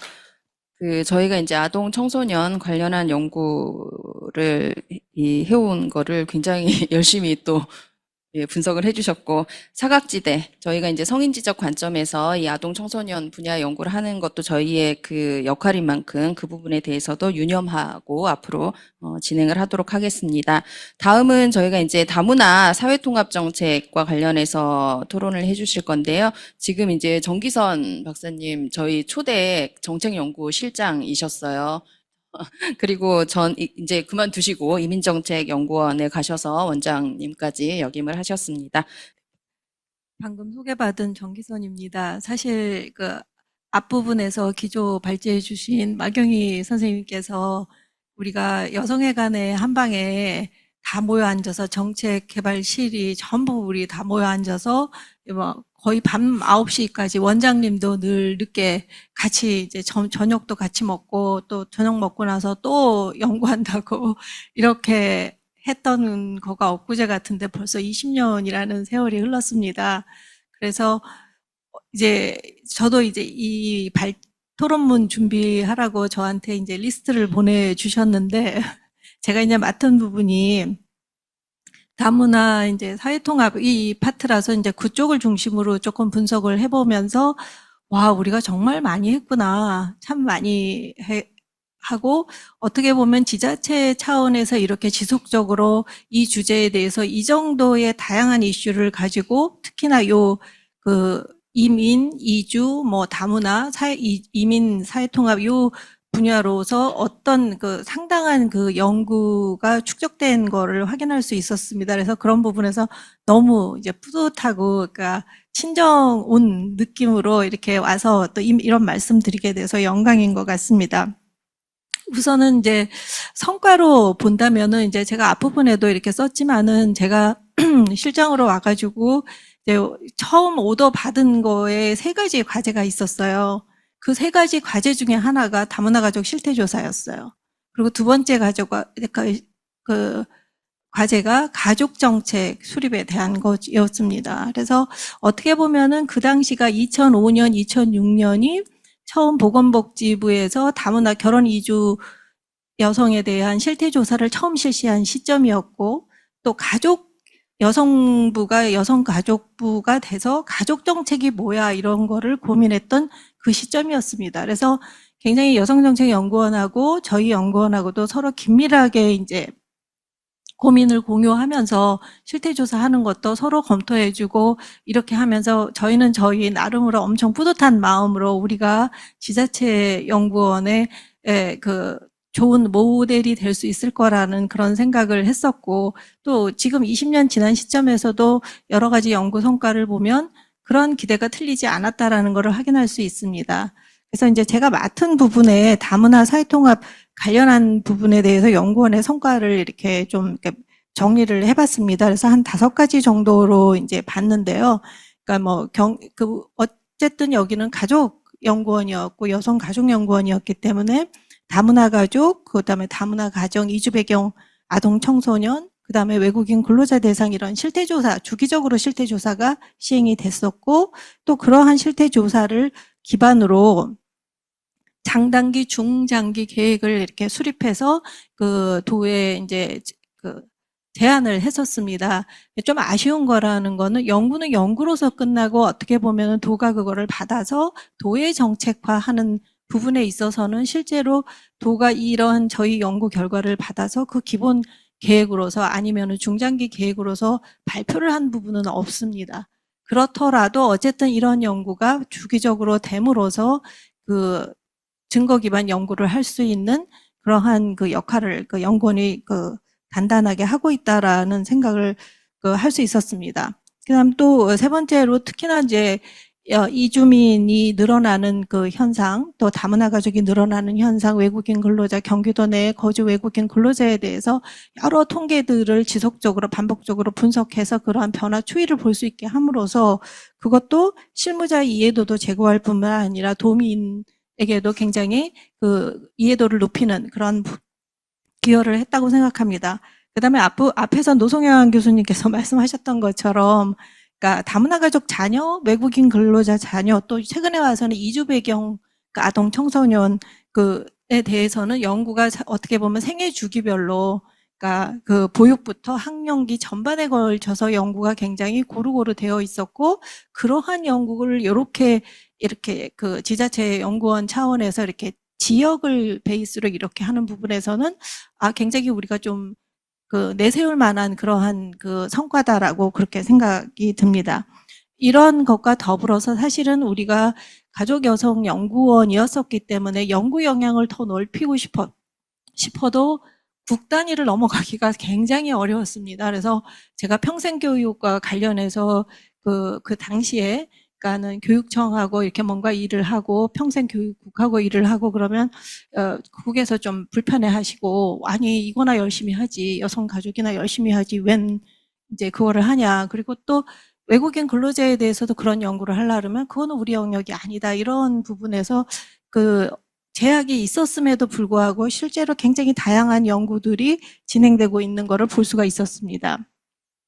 이렇게 이제 다양한 성과들이 있지만 앞으로 이제 연구를 어떻게 가져가야 될까, 이런 부분에서 이제 몇 가지 어떤 부분은 한계점이기도 한 부분도 조금 이렇게 살펴보면은 앞에서 이제 분석들을 다 해주셔서 아시겠지만은 그러니까 그 100여 편에 넘는 그 다문화 이주민 또는 그러니까 그 관련 그러니까 이민자 통합 관련 연구들이 이루어졌는데, 그 중에서도 한 54%가 다문화 가족과 관련되어진 부분이었습니다. 근데 이제 최근에 와서는, 그러니까 어떻게 보면 가족을 넘어선, 근데 이제 가족이 다문화 가족, 결혼 이민자 가족뿐만이 아닌 장기 체류형 외국인 가족이 새로 부상하게 되고, 또 아동의 이슈에 있어서도 미등록 이주 아동의 이슈라든가 또 굉장히 다양한 그런 부분이 있는 거를 최근에 이슈로 대두되고 있습니다. 그리고 앞에서 고지영 박사님이 강조하셨던 것처럼 특히나 이주민의 통합을 이야기할 때에는 가족 단위의 통계 구축과 가족 단위의 조사와 그거의 시사점을 도출해내는 것이 몹시 중요한데 그거는 중앙정부 차원에서도 잘 못하고 있는 부분이라서 이 부분이 특히 20년의 노하우를 가지고 여기 재단에서 이거를 앞으로 계속 하면은 좋겠다라는 그런 생각이 들었습니다. 그 다음에 이제 특히 여기 안에서도 연구 내용을 보면은 결혼 이민자의 노동시장 통합에 대해서도 굉장히 오랜 기간 여러 연구들이 진행된 거를 볼 수가 있습니다. 그런데 이제는 노동시장 통합의 이슈가 결혼 이민자만이 아니라 이주민 가족의 안에서의 여성 배우자의 취업 또는 그런 이슈들 또는 후기 청소년기 아니면은 이주 배경 청년기의 취업 이 이슈가 연결이 되어서 또 중요한 이슈로 부상이 되고 있기 때문에 이것에 대해서도 우리가 관심 영역을 좀 확장시켜야 된다 이렇게 생각합니다. 그 외에도 이제 연구원에서 여기 재단에서는 그러니까 중고령 이주 여성의 빈곤이라든가 외국인 주민 대표자 회의라든가 상호문화 도시라든가 외국인 동반 가족에 대한 거라든가 계절 근로자, 난민 이런 미등록 이주 아동에 대해서 굉장히 다양한 이슈들 지금 당장은 그렇게 정책적으로 부각되어지고 있지는 않으나 몹시 중요한 그리고 앞으로 5년, 10년 안에 상당히 큰 부분으로 부각되어질 이슈에 대해서 이슈 브리프들을 쓰고 또 이렇게 계속 연구에 관심을 가지고 계십니다. 그래서 이 부분에 대해서는 이런 연구가 이슈 브리프 수준이 아니라 심층 연구로 갈 수 있도록 적극적인 지원이 필요하지 않나 이렇게 생각합니다. 그리고 제가 이제 39페이지에는 최근에 이제 이민 정책을 얘기할 때 중앙정부 주도에서 지자체와의 협력을 강조하는 지역 이민 정책의 시대로 패러다임 전환이 일어났다라고 이야기를 합니다.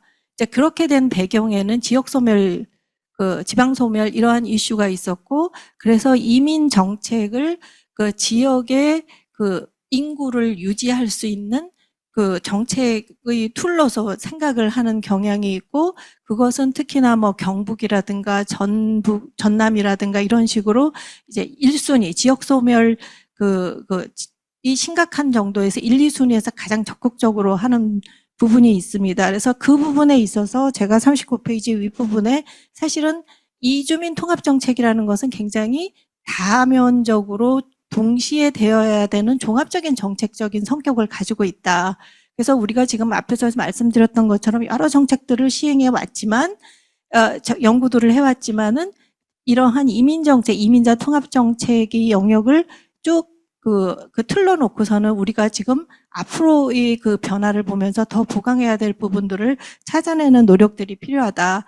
특히나 이제 경기도에서도 이제 여기는 경북이나 전남에 비해서는 지역 소멸 이슈가 이렇게 현안은 아닙니다. 어떻게 보면은 수도권은, 그러니까 비수도권 입장에서 보면은 굉장히 부러운, 그러니까 사람들이 몰려오는 그런 지역이기는 한데, 그럼에도 불구하고 경기도 역시 인구 감소 지역으로서 가평군, 연천군이 있고 또 인구 감소 관심 지역이라고 해서 동두천이나 포천시가 포함이 되어져 있고 거기 안에서는 지역의 주민으로서 정주형 이주민으로서 그러니까 숙련 기술 즉 이상의 외국인 노동자가 들어오면 가족 동반을 허용하는 방식으로 이렇게 되어져 있습니다. 그래서 이러한 이슈에 대해서도 우리가 현안 대응 차원에서 적극적으로 좀 봐야 된다.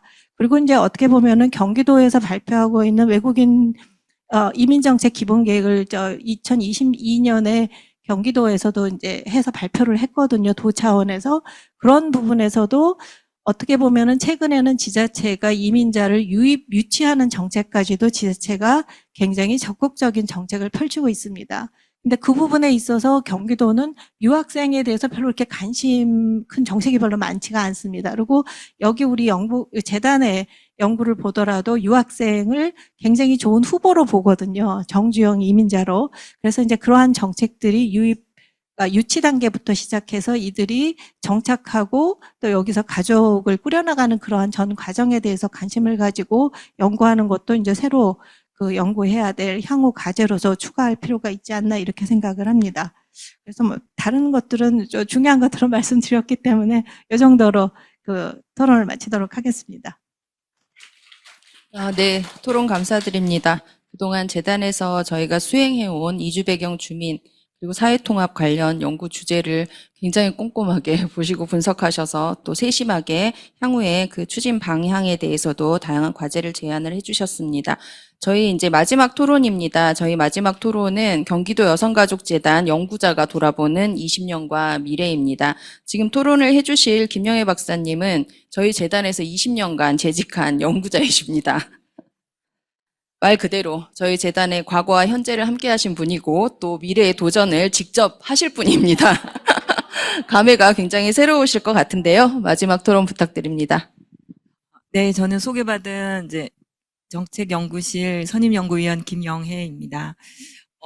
저는 아닌 게 아니라 2005년도 노성향 교수님과 같이 이제 들어왔습니다. 그래서 중간 애들 다 나가시고, 물론 제가 처음 왔었을 때 실장님 계셨고, 마경희 박사님도 계셨고요. 고지영 박사님 저 뒤에 오셨어요. 그래서, 그렇게 이제 본의 아니게 들고 나는 연구원님들의 그 상황을 목도하는 혼자 유일한 사람이 되어서, 이제 다음 달이면 저 이제 20년이 이제 되게 됐습니다. 근데 혹자는 그렇게 얘기하더라고요. 우리 기관이, 꽤 괜찮은 데인가 보다라고 얘기하는 이유 중에 하나가, 저는 20년 됐지만 저희는 15년 된 여기 양정선 박사님도 와 계시겠지만 우리 정영욱 실장님도 그렇고 15년 이상 된 연구원들이 많이 있습니다. 그래서 뭔지는 모르겠지만 그렇게 오랫동안 일할 수 있다라는 거는 좀 괜찮은 데 아닌가라고들 얘기를 하시더라고요. 그래서 그 말을 듣니 그런 것 같다라는 생각도 들었습니다. 어쨌든 저는 다들 떠나셨지만 연구원에 우리 재단에 계속 있었고 연구원이 재단으로 되는 모습까지도 제가 있었고 지금 이 자리에 오게 되어서 이제 무척 흐뭇한 기분이 듭니다. 저는 제가 이제 내부 연구자로서 20년간 그동안의 성과는 무엇인가라는 데 대한 이제 얘기를 받았어요. 그런데 사실은 앞에서 많은 분들이 다 말씀해 주신 성과가 다 그 성과입니다. 그래서 제가 간략하게만 이제 제가 너무 많았는데 이제 추리고 추려서 6가지 정도가 그나마 우리가 성과라고 내놓을 수 있지 않을까라고 생각했는데 첫 번째는 저희가 이제 그래도 지역의 여성정책 연구기관으로서 그 정체성을 생각하면 가장 첫 번째는 관련 기초 자료를 많이 생성했다라는 부분을 들 수 있겠어요. 근데 이건 아까 이제 고지영 박사님 또 잘 해주셨기 때문에 여러분들께서도 이제 한번 들었던 내용이실 텐데 저희가 보시면 실제 얘기하신 그 가족정책 기본계획 때도 조사가 있었고 저소득 가족의 생활실태 조사, 북한 이탈 주민 조사 저희 여러 번 했었고 다문화 가족 실태 조사는 대표적인 조사이고요.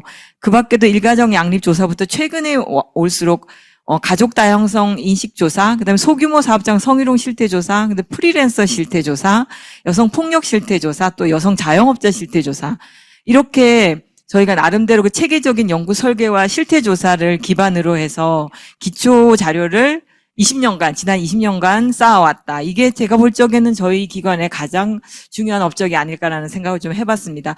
물론 그중에서 제가 가지고 온 거는 지금 국제결혼 이민자가족 실태 조사 이 부분인데요. 실장님이 이제 연구 책임을 하셨고, 저는 그때 20년 전에 이제 서브 연구 책임자를 하셨어요. 원장님이 그렇게 하라고 해서. 세상에 그런 건 없더라고요. 근데 그 당시에는 이제 부 연구 책임자는 어디에도 없지만, 으로서 이제 실장님의 연구를 같이 도왔습니다. 같이 했습니다.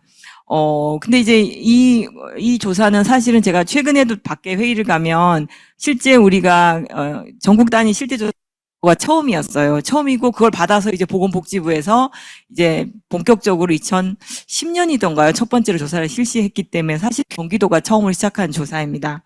그래서 이게 인구에 회자되고 있고 사실은 제가 이 토론문을 저희 연구원, 그러니까 저희 재단 처음 생겼을 때 그 박미아 팀장님이 홍보팀장이셨는데 그 박미아 팀장님한테 좀 검수를 좀 부탁드렸어요. 그래서 지금은 이제 사업실장이십니다. 그래서 이제 박미아 팀장님이 요거를 우리가 안 넣으면 안 된다. 요거를 왜 안 넣었느냐. 그래서 저희가 뒤에 이제 제가 급하게 다시 넣은 게 바로 이 경기도 국제결혼 이민자 가족 실태조사 및 정책적 지원 방안 연구입니다. 그래서 아는 사람들은 알고 있는 우리가 정말 개원 초에 열과 성을 다해서 했던 그때는 이제 약간 이제 개인정보에 대한 것처럼 이렇게 엄격하지가 않아서 그나마 이 연구를 했던 것 같아요. 근데 다시 하라면 정말 못할 것 같은 그런 연구였습니다.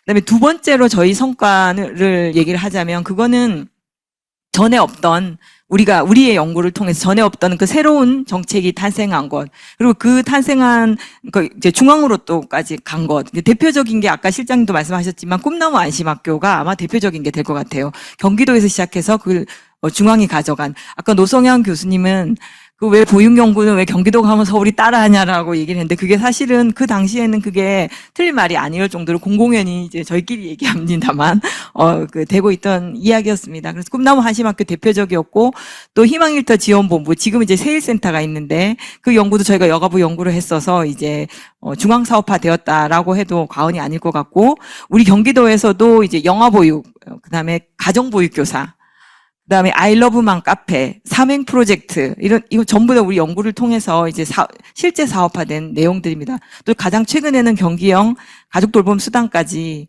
연구를 해서 직접 제안을 하거나 아니면은 그 정책의 그 세부 요건을 마련한 그런 연구들이라고 할 수 있겠습니다. 세 번째는 우리가 이제 중장기 계획은 관련한 조례에 근거한 많은 중장기 계획이 있지 않습니까? 그래서 그거를 이제 우리 연구원에서 말도 못하게 많이 해서 일일 다 얘기할 수 없을 정도였습니다. 주로 이제 짧게는 3년, 그다음에 이제 길게는 5년짜리 계획인데요. 보시면 여성 정책 기본 계획 시절부터 양성평등 계획, 그다음에 인적 자원 개발 계획, 최근에는 1인 가구 정책 기본 계획, 폭력 방지 정책 기본 계획이 이르기까지 한마디로 그 경기도 여성 가족 정책의 중장기 비전을 제시하는 연구를 해왔다. 이거 사실 지금도 저희 시군에서도 저희 기관에 의뢰하는 많은 연구 저희가 못해서 그렇지 많은 의뢰가 있다라는 말씀을 드리고 싶습니다. 그리고 네 번째는 빨리 가겠습니다. 저 3분 내로 맞춰야 돼서요. 네 번째는 이것도 저는 제가 그 사업 리스트를 쭉 보다가 우리가 이런 연구를 정말 많이 했구나 했던 게 뭐냐면 우리는 정책 연구하는 기관으로서 그거를 사업화하기 위해서 특히 사업을 하는 기관을 만들기 위한 소위 그 선순환 환류 체계 모형을 우리가 한 것이다라는 생각을 했던 게 뭐냐면 지금 우리가 하고 있는 우리 기관 내부에 우리 기관이 수탁받은 경기도 젠더 폭력 통합 대응단이나 아동 언제나 돌봄 센터 전부 다 연구에 기반한 기관이었고 그 이외에도 각종 그 설립 타당성 검토, 운영 방안 연구, 센터 설치 필요성 연구, 또 시군의 재단 모델 개발 연구, 기관 설립과 운영에 관한 각종 연구를 수행하여서 경기도와 시군의 유관기관 설립과 운영의 그 토대를 우리 기관이 제공했다라는 거를 알 수 있습니다. 그다음에 또 제가 또 빼놓아서 절대 안 되는 것 중에 하나가 뭐냐면 우리가 성별 영향평가 지금 해마다 하고 있고 지금도 하고 있고요.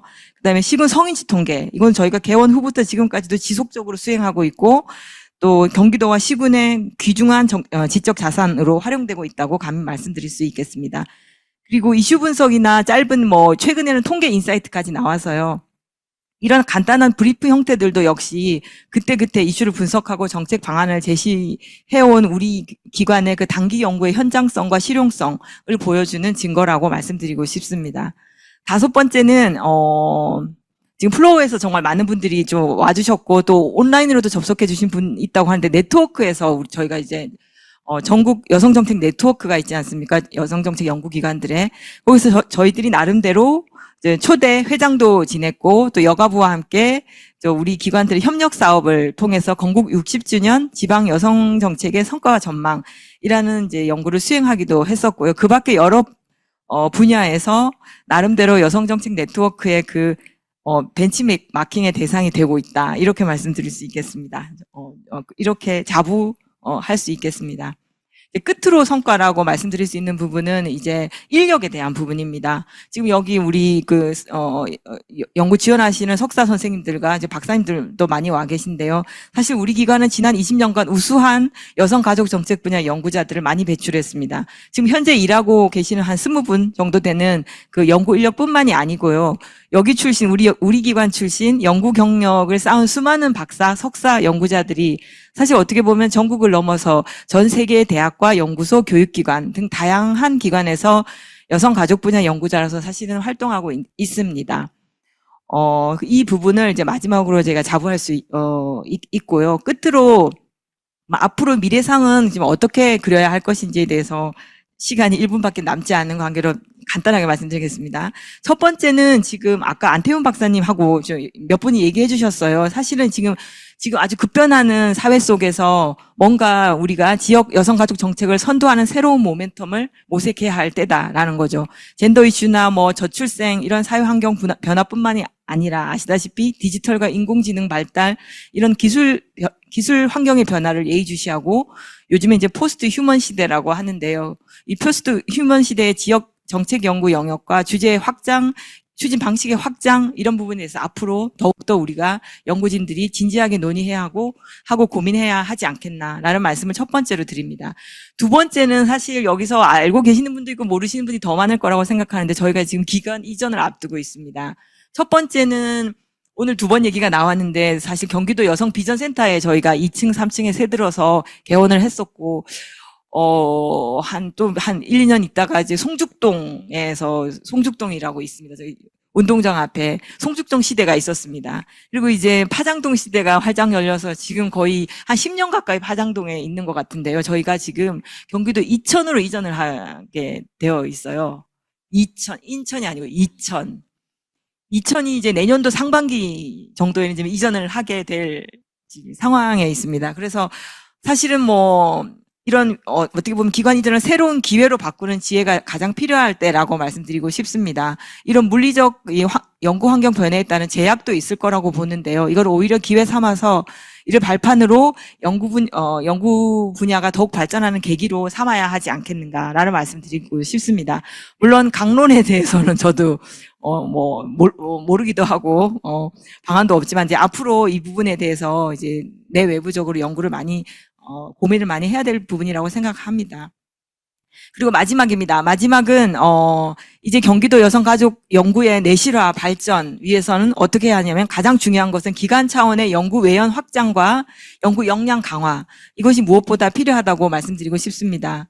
지금 우리가 하는 정책 연구가 우리 공동체의 안녕과 성장을 뒷받침하는 기반이 될 수 있으려면 연구자가 이니셔티브를 가지고 역량을 발휘할 수 있도록 지원을 확대하는 거 그리고 또 한편 지역과 전문가, 학계 공공 영역을 아우르는 연구 외연 확장과 더불어 국내외 연구기관과도 협력 체계를 확대해야 할 거라고 봅니다. 기관과 그리고 기관 구성원의 동반 성장을 위한 연구 역량의 강화가 아마 앞으로 30년 그리고 길게는 100년 아까 안태훈 박사님이 200년이라고 하셨는데 200년 후에 우리 기관과 경기도 여성가족 정책의 미래를 위해서 아마 가장 중요한 전략이 아닐까 생각을 해봅니다. 이상입니다. 네, 감사드립니다.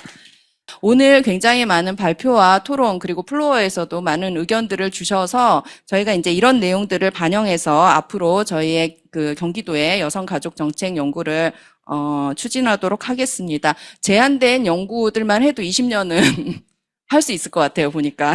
그래서 끝으로 이 참석해 주신 모든 분들께 다시 한번 감사드리고 저희 재단의 그 20주년 기념 토론회를 마치도록 하겠습니다. 저희가 이제 온라인하고 연계돼서 여기서 이제 공식적인 토론회는 마치지만 향후에 지금 공론의 시간이 있기 때문에 여기 계신 분들은 지속적으로 함께 해주시면 좋겠습니다. 감사합니다.